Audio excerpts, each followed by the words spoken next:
What's up, guys? Doug Polk here, and we're back for another episode of Poker Hands. And I know what you're thinking. We haven't had a Tom Dwan video in like 4 videos. So we're going back to basics with another Tom Dwan video here today. But it is a good one. And on that note, let's jump into the action. Who's better than Tom Dwan? Raise it? No. 1,400 total? Dwan open raising on the button with pocket threes.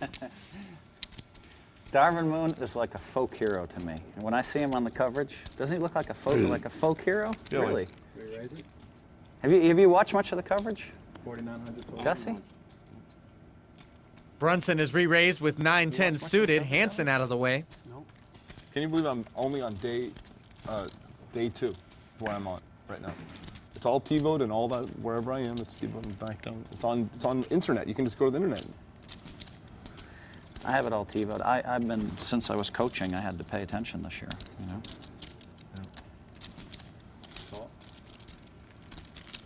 Dwan calls the extra 3,500.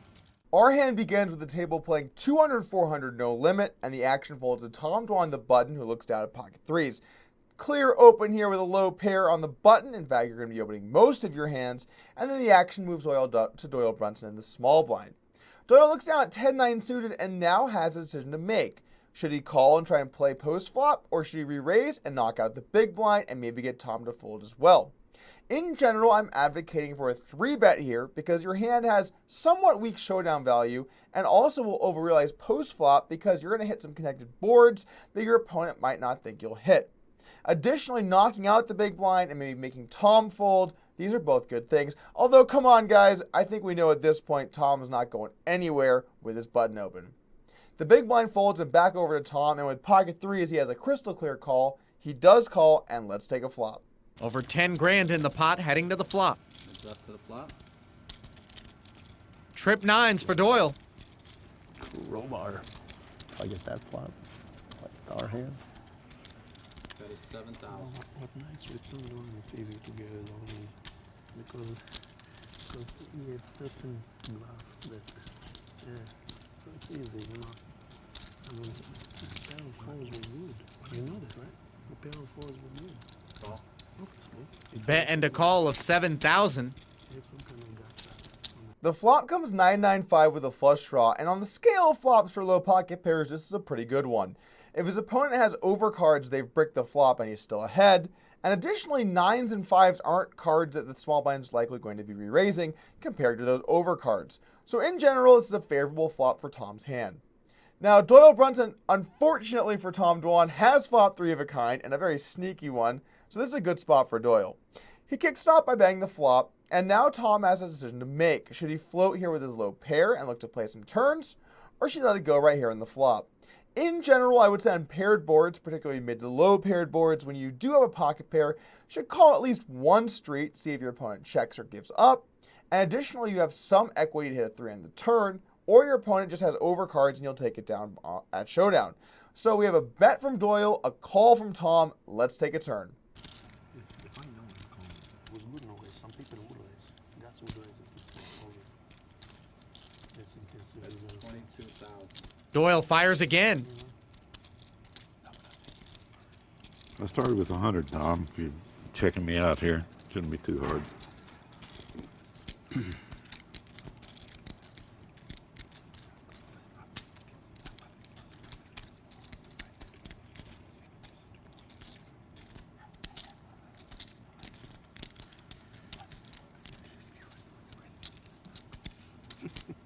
That's right. For your audience, for your own fans.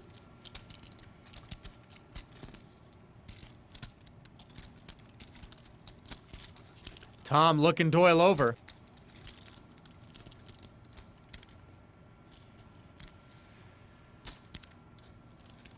Call. The turn comes an offsuit 6, which in general is a good card for Tom Dwan. He's going to have some hands like 8-7 suited, 8-6 suited, 7-6 suited, so he definitely has some hands that have improved here. However, for his actual hand, pocket threes, this is not a very good card. If the board double pairs, he's just going to play the board. And if a 7 or 8 comes on the river, he's going to have a very, very weak holding. Additionally, if his opponent has an overpair or really hasn't beat at all, he's drawing to simply 2 3s. At this point, Doyle Brunson decides to bet very large, which is 3 of a kind, betting 22,000 to a pot of 24 or 25,000. This is an extremely big bet, and I don't like the size. Doyle should bet a size here that he could also bet with hands like overpairs. That way, if he gets raised, he's going to have 3 of a kind in his range. Let's say that Tom Dwan thinks a small bet is an overpair. He might decide to put his foot in the gas and put an overpair in a tough spot. And by putting your 3 of a kind in that size, you protect yourself from aggression. Anyway, Brunson does like to go large, and it's back over to Tom, who has a very, very, very easy fold. But you know what? Let's play some poker. And he makes the call. 44,000 goes into the pot.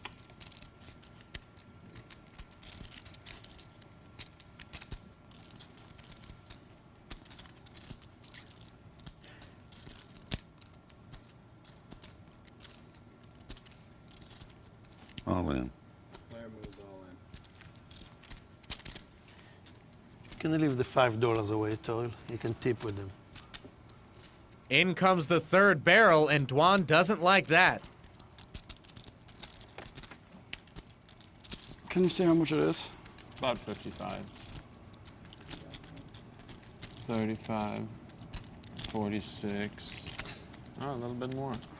The river comes an offsuit jack, which is a very safe card for Doyle Brunson. At this point, he thinks very likely his 3 of a kind is good and decides to move in on the river.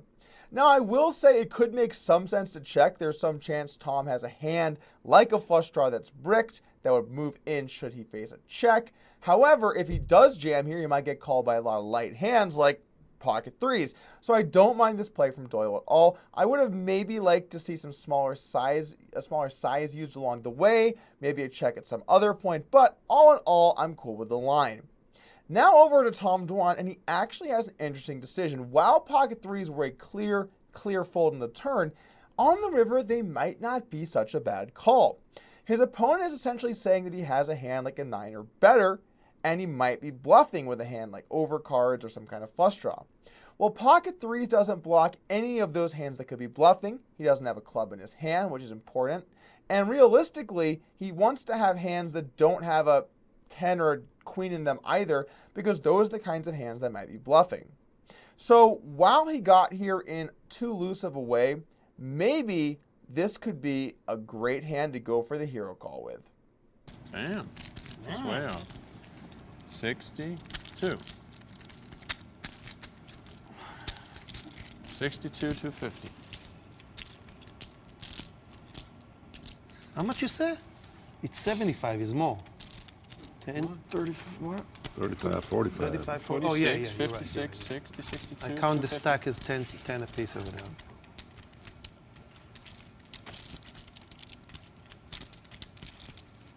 Almost a pot-sized bet. Do we have more action than what you have yesterday, all day, so far? Oh, yeah, absolutely. This will be the biggest pot of the night, whether or not Tom calls. Well, yeah, one thing is that Antonio he wanted to beat me every pot, so I just started limping, and then I trapped him a couple of big pots because he just wanted to raise or How did re-raise Antonio me. do? He was down 80 when I quit, which was a lot for that lineup. Don't you have a lifetime saving case you win?